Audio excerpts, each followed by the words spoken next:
All right, Texans fall to the Eagles. They covered, though.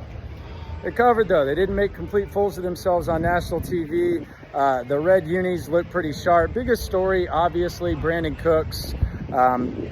You can say he quit on his team. I think it would be a fair assessment. Needed to get over the disappointment of not being traded. Reportedly to the Cowboys. That's what I've heard as well. Apparently the price was too high for the Cowboys to make that trade. Got some specifics on that I'll get into tomorrow. Let's just say it's a little bit confusing, and I would have to hear Nick Caserio explain this. And it got even weirder after the game because Lovie Smith says that Brandin Cooks is going to be back. So Brandin Cooks is going to come back to this team tomorrow, the team that he basically wanted to get away from, said that he's going to expose all the secrets, and now he's going to be back, and he's one of the captains. I talked to Philip Dorsett after the game, and Philip Dorsett still called Brandin Cooks the captain. He said, he's our captain, he's our leader.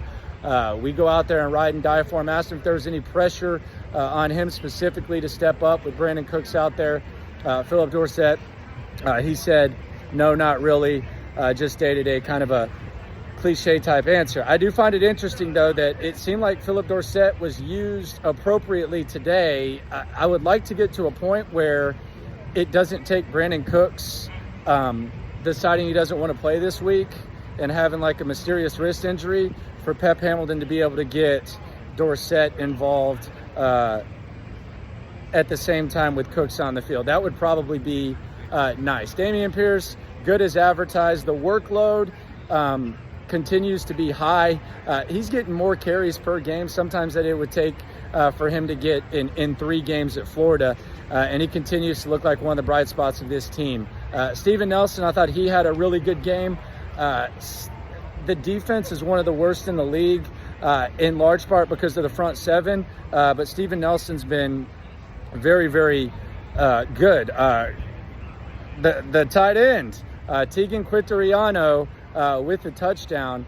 It would be a very, very beneficial thing for this team if he can end up being a long-term piece at the tight end position. Tight end position is extremely thin, and I do find it really crazy that there are some players that Pep Hamilton struggles to get involved consistently, even Brandin Cooks, outside of Dameon Pierce.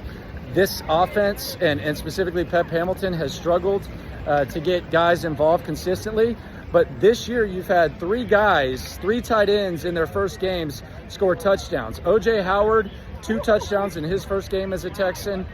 Jordan Akins, he returns to the team. He scores a touchdown. And Tegan Quitoriano scores a touchdown in his first game. So I don't know if that's just some sort of coincidence, but I do find it interesting that it doesn't take much time for those guys to make an impact. But the consistency, specifically at the wide receiver position, not there. Davis Mills, not great. There were some good things from Davis Mills. The throw on the run to Chris Moore, the play that got reviewed for about 10 minutes, it seemed like. That was one of Mills' best throws on the run this year. But the mistakes, they just come at the worst times. The first interception basically sucked the life out of the crowd. The second was awful. Game day presentation, solid. Shout out to all the tailgaters that we judged. Shout out to the first responders driving by right now. Slim Thug at halftime with Michael Watts. That's my ish. So I enjoyed the hell out of that. And other than that, yes, you can say they lost, but they covered. So if you bet on them, you won some money. And if you want to lose because you want that number 1 pick, then today was a good day. Little break for the Texans, much needed rest. Brandin Cooks is going to come back. That's where it's going to get really, really interesting.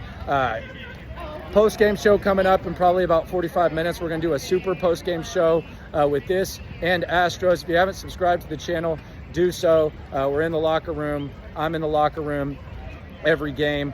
I'm out there in the parking lot too, and I'm on In the Loop Monday through Friday, 10 to 2 on Sports Radio 610 and the Odyssey app. That's your Texans update. Sometimes when you win, you lose. Sometimes when you lose, you win. Shout out to Gloria White Men Can't Jump. Let's just call this a loss win.